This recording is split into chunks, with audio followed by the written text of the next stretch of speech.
Okay, so we want to talk about data tags. Once I get this working. So, as we all know, it's very useful. I mean, in order to make good science, we need to share data. This is one thing that James referred to, with the whole idea of Dataverse, basically, and why we need it. But the thing with sharing data, and this is clear. I'm basically not telling you anything new, except that the people are actually trying. Some funding agencies are now really requiring this. But it's just, even if they didn't require it, would be a practice for good science to basically share your data and allow people to replicate your studies and validate what you've done. But, let's go to the, it's not that easy once you talk about data that's sensitive. Okay, so privacy issues are one thing, but there are some other cases where you don't want to share the data, endangered species, for example, data about polar bears. We had this issue with data set about polar bears where people didn't want poachers to come and get the cubs. So it's mostly about humans, and human and polar bears needs to be protected. So the question. And stars, of course, the privacy of the. So the question is how to do this, right? And once you even realize how to do this, how can we do this at scale? How can we have computers do this for us? And how can we infer things about how data can be shared? And this actually requires three different specialities. There's the legal speciality of what the law says. There's the technical speciality of what can be done. For example, differential privacy, encryption, things like that. And then there's the just knowing what we're talking about. I mean, where the data set came from. Was this a covered entity or some educational institute, or what are the small minute details of the case, which would mean, which would imply what are the legal terms that apply here. So data tags are supposed to automate that, basically. Now, what researchers can do is either restrict access normally or share some de-identified version of the data set to the extent that the identification is at all possible. That's another question that's being asked, or just not share at all. Okay, and we want people to share as much as they can, but not more than that, right? So the idea was just to provide a tool that generates a policy for your sensitive data, and do it in a nice, non-intimidating way. For researchers who are not an expert on legal or technological issues. Okay, so data tags, we've seen this before. I think at the end of the day, people should be able to draw this by heart, right? We'll send out blank pages and pens. So data tags is somewhere in the middle of this data life cycle here. And it basically is the point where machine actionable conclusions, if you will, about the data are generated. And this gets fed to various tools that can consume it and create things like risk assessment, parameters for differential privacy algorithms, and customized machine actionable terms of use, and also the actual policy of handling data, which basically means we expect Dataverse to get this set of generated tags and then act on it. Basically realize it needs to encrypt the data. It cannot send data to anyone who wants it, but it needs some verification before that verification of for example, requiring the user to log in or to provide some proof that they are indeed the users that were approved. So this is where the DataTags system sits in the process. Okay, so we've talked about the various worlds of expertise that needs to take place in order for this system to actually work. There's a lot of people involved from different places. Do you want to expand on? No? Okay. Last year's interns, last year's interns are out there, so yes, soon you will be a bubble on that. Yeah, we need to make more. We need a bigger slide. No, okay, so this work is based on pre-existing work from Latanya Sweeney. It's actually in the data privacy lab above, I think directly above us, actually. And she took a survey of all the laws in the federal and state level and ended up with about 2,187 laws in the federal and state level, if I remember correctly. And basically grouped them into about 30 groups, 30 general classifications. We had the security levels from Harvard, which is it's basically an internal Harvard policy document, but it was published. So it's publicly available. It took the data, basically divided data to 5 types, depending on how harmful the data are. And it's important distinction, when you say data is harmful, there's a question of harmful to who, right? So this classification just says harmful. Okay, maybe the data subjects won't be harmed, but the institution will. Okay, for example, if you breach some law, I think FERPA has, like, you don't get federal funding anymore for a year or something like that, right? I think they have some. Anyway, so the question is what is the biggest harm that can be caused to any party, not just the data subject. And based on that, we have our DataTags goals. DataTags, and we'll get to them later, but let's look at the design goals. Okay, so we want to create formal description for dataset handling policies. And by formal, I mean the mathematical version of formal, in a sense. So it's something that machine can act on, and we can do some, maybe some kind of mathematical definition based on them. But we also wanted it to be human readable. Okay, basically human readable and machine actionable together. We wanted to automate the user-friendly interview, so no need for someone from our project come and kind of like guide the researcher through the process. It's something that the researcher should be able to do on their own. We want to generate the final report. These are the tags we're talking about, which are machine actionable tags and related documentation for them. So, for example, if you want to, if you claim that you took data from users and there was some consent, for example, you passed a consent form, we'll probably want the system to store the consent form so you can prove that it was indeed a proper consent. And then we wanted to interoperate with data repositories in general.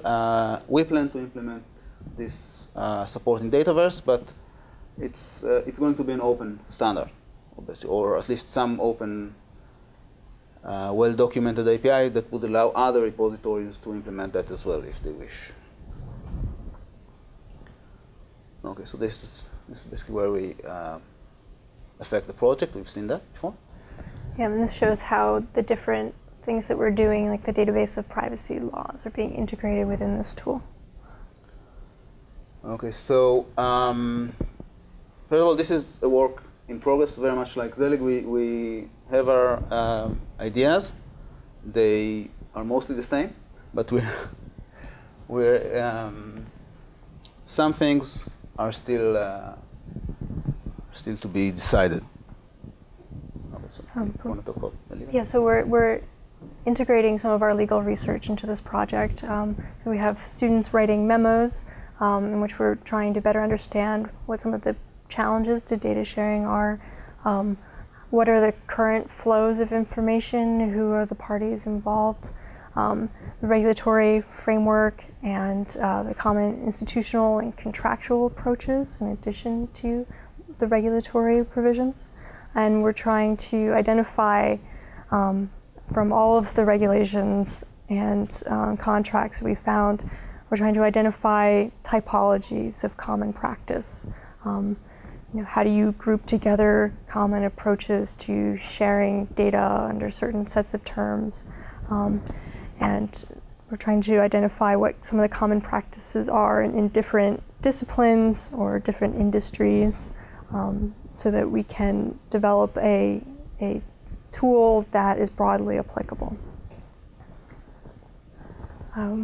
So far, we've looked at 3 general categories of laws. We've looked at medical records laws, and student records laws, and government records laws. And we've started looking at contracts for sharing data within each of these 3 domains to identify the common practices. And based on this legal research, we've been developing questionnaires. And so these questionnaires ask someone who's going to deposit data in Dataverse things about what's in the data, so we can determine how identifiable and sensitive the information is and what laws might apply, as well as who collected the data, which institutions may have been involved, because all of these things have legal implications. We also ask questions about whether the person who's depositing the data received the data under the terms of an agreement, and we'd like to carry those terms forward. And based on the information we elicit through the questionnaire, we apply inference rules to determine which laws apply and which restrictions apply to the data, so that we can determine which tag should be assigned. And we are implementing and refining this over time. So far we have a prototype that's on DataTags.org, but we are continuously refining it. As mentioned, there are these 3 steps in the process where the questionnaire lists the properties, the inference rules determine which laws apply, and therefore which handling tag should be assigned, and then we generate these simple iconic labels that indicate how the data can be stored, transmitted, or used. And this is tailored to the specific properties and the laws that apply to a given data set. And there are currently 6 levels of tags. These are the high-level iconic tags that would be assigned to a data set, and these are based off of the Harvard Research Data Policy. The first level describes non-confidential information that can be stored and shared freely without restriction. The next level covers potentially identifiable but not harmful personal information shared with some access control. And these become subtly more restrictive, and the final tag, the crimson tag, requires explicit permission for each transaction involving the data, and the parties must use strong verification, and the recipients must go through some sort of approval process and sign an agreement before accessing the data. I'll hand it off to you. Oh, thank you. Okay, so this is one way of looking at data set handling policies. So if you think about all the policies that can be, you can describe them in some, you can basically think of some sort of a soup or chowder. Right? I mean, because, and they all flow there, and you need to think about how to arrange them, how to specify you want this policy where you want the data to be encrypted on transit, but not necessarily on disk, for example, or one of those. There's many small varieties and many options. So one way of making sense of a chowder is basically putting a coordinate system. right? So we can describe it using coordinates. And the tags that we have, let's look at two types of tags, right? One describes the thing that how data can be published, right? Either with no restriction, or you need to notify the data author or the data owner, or have to pre-approve, or data are prohibited. You cannot publish. You don't make another publication based on the data. And there's the storage as well. Okay, so these are two types of coordinates, if you will, that you can look at. And each dimension, okay, these are basically 2D example, right? And each point in this table is basically a policy, right? That tells you how you need to store data and what's the publication policy here. So we have a lot of tags currently. We don't have the list, but there are a lot of tags and there's a lot of dimensions. We can basically try to model systems based on these dimensions.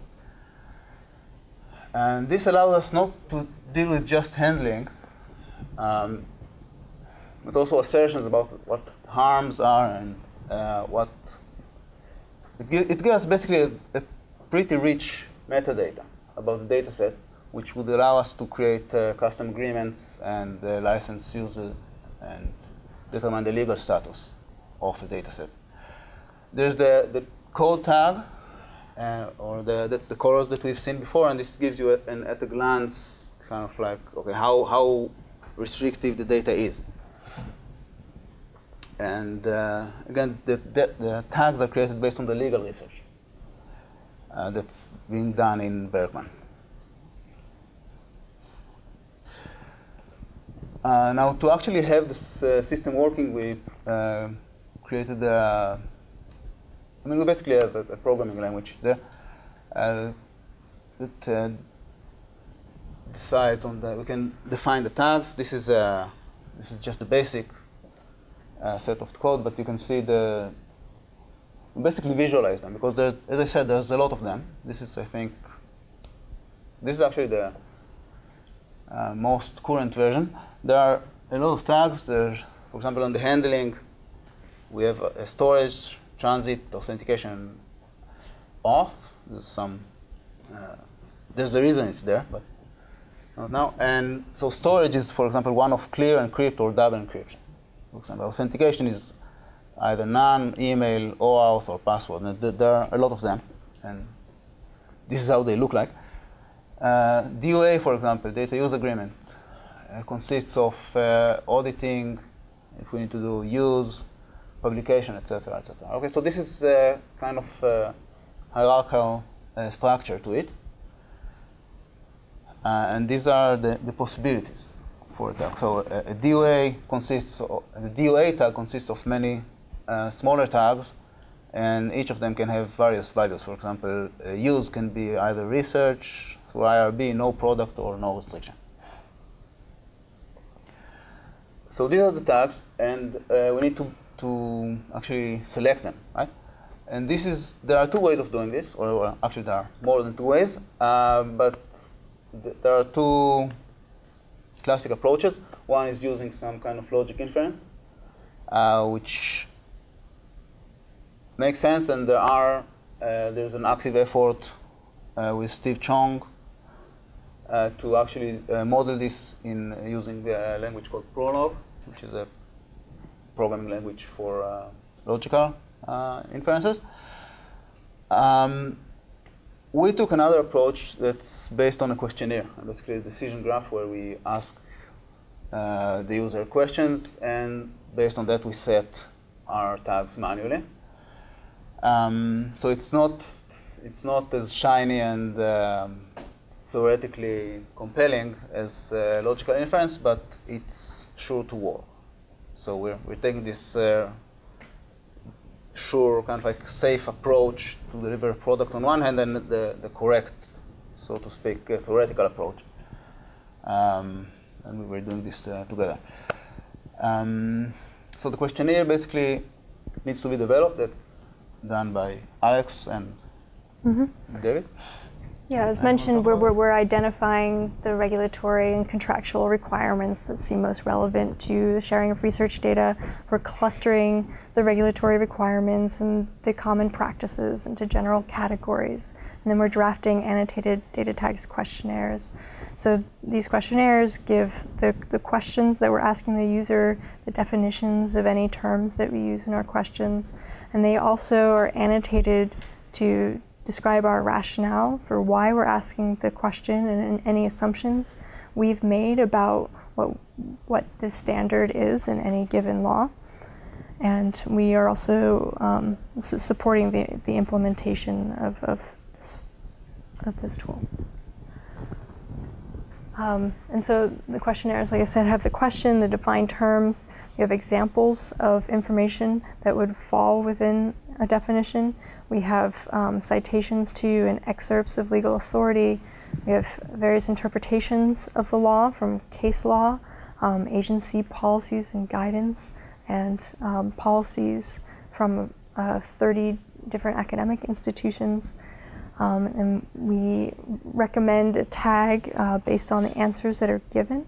And we have a description of how that tag should be interpreted.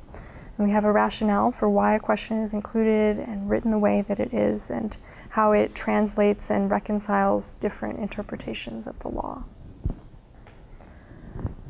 So here's an example question. So we want to ask a question to determine whether FERPA applies. And FERPA says that it applies to education records, which is not as straightforward as you might think. We have to ask whether the data contain any information derived from institutional records directly related to a student. And we explain that this refers to records maintained by an educational agency or institution, or by a person on behalf of the agency or institution for each student in the normal course of business. And then we say, for the purposes of this questionnaire, information may satisfy this definition even if it has been de-identified. And we say this so that we can address a de-identification standard in a later question.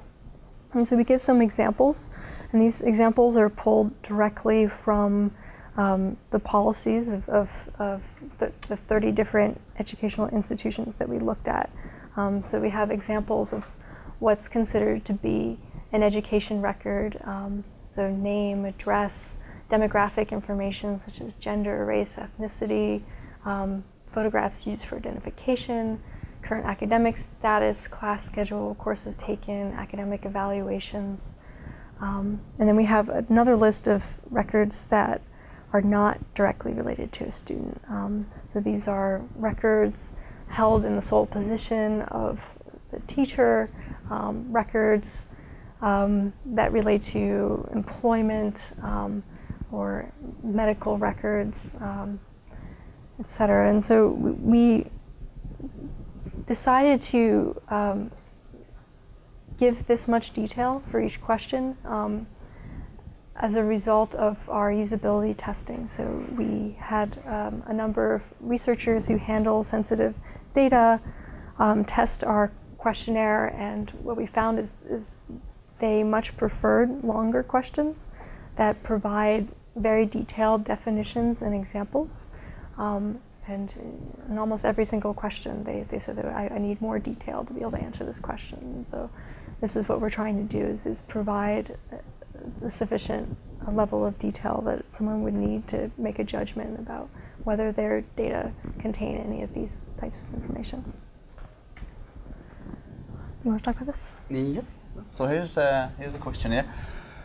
So as I said, questionnaire is this is basically a form of interactive computation, right? Where the system asks the user a question, and then based on this decide where to go next and whether to set a few tags. Or in some cases just those are the red hexagons. Just decide that we can't touch this data. Okay, this is actually an interesting case in the this interdisciplinary project initially, the first law we had, and the first questionnaire we had was about HIPAA, and it was developed by Latanya Sweeney, she's a computer scientist, but at heart she's an engineer. So basically, as things became more private and more harmful, she basically threw more encryption into it. And then we started working with Berkman, and I think it was FAIRPA, or one of those laws. And at some point, the lawyers said, "No, you can't even touch this data. It's not. You can't not even in its encrypted form. You'd be breaching." I mean, it's one of those cases where you actually took data about pupils without asking their parents' consent or something like that. Right? That would be bad. So we had to add this kind of, we can also say, no, we're not touching it. That's a whole new possibility that we weren't aware of as computer scientists. So this is, what you're looking at is the bird's eye view of a questionnaire. You're a computer scientist would recognize that this is a sort of a DAG, a directed acyclic graph, and there's a lot of work, obviously, from graph theory to be done about this type of structures. We can think of all kinds of refactorings, optimizations, things like that can happen to it. We are doing some part of it. Some small things we do, like making sure that tags are being set, for example, in all paths and things like that. But it's an interesting. There's some interesting challenges just in the graph theory part of it. So you start. It's hard to see. Right? It's obviously a big graph, but you start at the rightmost, the top rightmost oval, and you take it from there. It can also be thought of as a board game for legally interested families. Anyway, this is how it looks like. If we take a look at the one part, this is the PPRA. You can see we have questions, and based on the answers, we set different values to the tags, and we can and we move to the next node as we go.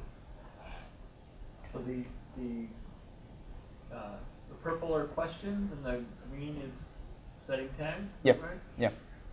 And then the reds are rejections, and there's also blue ones, which are calls, basically jumping in the graph to different. It's basically function call. Question. Yep. This may be somewhat outside the scope, but is there any insurance against the questionnaire answerer either answering maliciously or answering wrong because they don't know the right answer and something getting inappropriately tagged? We want to shift liability to the user. That's the lawyer right there. Right. Well, there's so this is one thing. Of course, if somebody is giving maliciously the wrong answers, you can't do anything. Right. But if someone doesn't know the answer, and this actually takes us back to the whole space issue. So this is actually happened to me. If you don't know the answer, most questions here are yes/no questions. It doesn't have to be this way, but it just happened this way. And this means you can actually, you can do a full, you can say, okay, I'm assuming yes, seeing what happens. I'm assuming no, and see what happens. And I take the most restrictive answer. And this way you don't know what the tags are, but you can bound them. Okay? And this actually happened to me here with Christine. Anyway, she works with health data, and she wanted to know whether she can take the data home on a weekend. Yeah. And this is Friday afternoon, and she can't contact anybody, obviously. Right. So we're just sitting there in the hall, and we're using the app. And at some point, she wasn't sure about something. We just assumed yes, and then we went back to the question she didn't know, assumed no, and realized these are both criminal harms. Whatever she does, she can't take it home, or she risks. So this is actually saved a researcher from yeah. So last year, the things we did last year. No, Cameron, that's for you. The DataTags tagging server API working with Dataverse. This is basically Dataverse is the data repository system. DataTags has a tagging server product, which is like the a front end for tagging through a website. Okay, and they have to talk to each other and basically move. Dataverse has to basically request or refer the user to the tagging server, and then the tagging server decides on the tags based on the interview and sends Dataverse the result. So this is a protocol of doing this. Don't want to get into the minute details, but the important thing here is the thing that the error that's not there, which is the user doesn't get to tell Dataverse what the tags are. Okay, the tags come to Dataverse from the tagging server, which is a known and trusted entity, and so this helps us avoid malicious tag submission, basically, or just plain user being confused about bringing the wrong tags into the system. So that's one of the RU projects last year. That's yours. So last summer we had interns draft legal memoranda looking at various privacy statutes, regulations, case law, agency interpretations of laws. Had them look at definitions of personally identifiable information and examples of sensitive information from different laws and regulations. They also analyzed IRB and university data classification policies from different universities, and also looked at common contractual approaches to data sharing. This is how we involve our interns over the summer. Okay, and so we can give you a demo of the tool, because this is at datatags.org.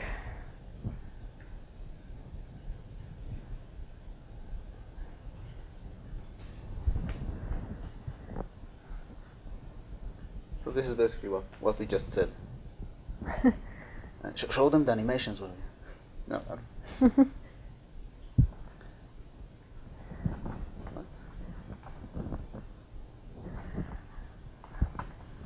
So we have a scenario here for the demo. So we have a data set that was collected in a 10-year longitudinal health and education study.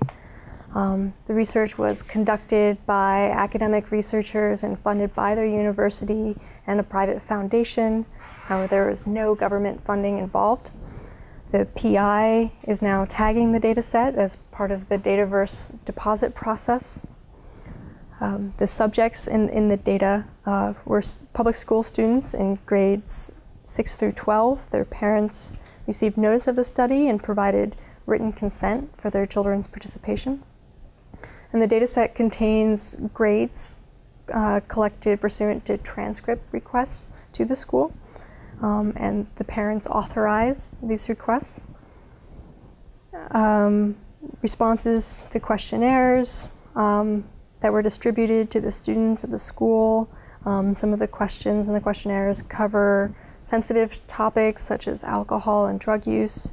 It also includes some biomedical data such as blood pressure, heart rate, and it includes direct identifiers such as names.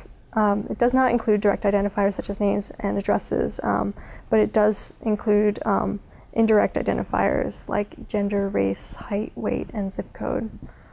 And the researchers are sharing the data under a contract that allows Dataverse to retain the data indefinitely and restricts who will be allowed to access it through the repository.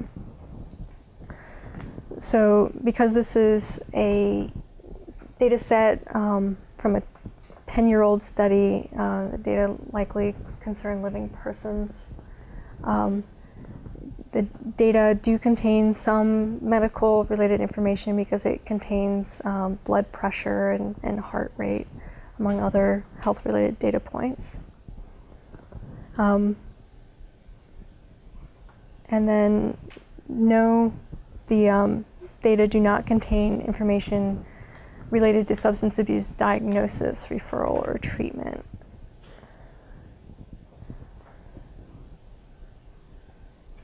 And although the data contained some health-related information, they were collected directly by the researchers, and it was not collected from a covered entity like a hospital or a doctor.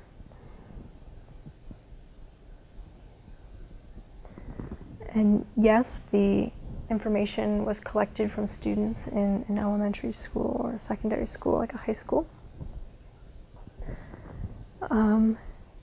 And yes, the data concern some of these sensitive categories of information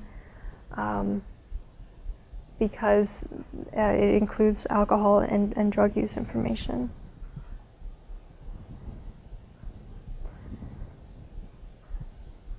And although the data do not contain direct identifiers, they contain some indirect identifiers. The study did not receive federal funding from the Department of Education. Data were not collected for the purpose of marketing or sale, no. The school itself does receive funding from the Department of Education. And notice was provided to the parents. And the data contain information from transcripts that were maintained by the school.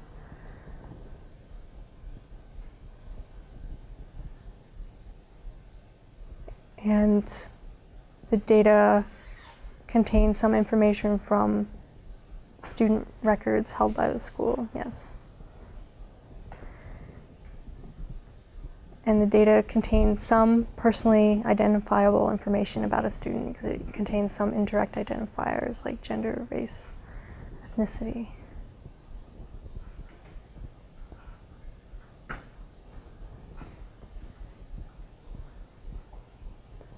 The information that was collected was not designated by the school as directory information, which is limited to names, addresses, etc. And yes, the parents gave consent. The study did not receive federal funds. This data were not collected from a DMV. The data are being shared under a contract that allows Dataverse to retain the information indefinitely. And yes, there are some restrictions on sharing. And eventually that will lead into an additional questionnaire about what those restrictions are. And now we can see that the big tags. Yeah, so this tells you some things about the data. We know that it's an orange data set, meaning it contains sensitive, identifiable personal information that can be shared with verified or approved recipients under agreement. And we can also see that the information is covered by FERPA and the Protection of Pupil Rights Amendment. Access to and use of the information is restricted, and the data must be stored and transmitted using encryption. And these tags will eventually be used to generate custom license agreements that will give more specific information about how the data can be handled over time. And you can, if you hover over, you can see what these tags mean. So this means that the data contain identifiable information from education records disclosed with the consent of the parents or eligible students.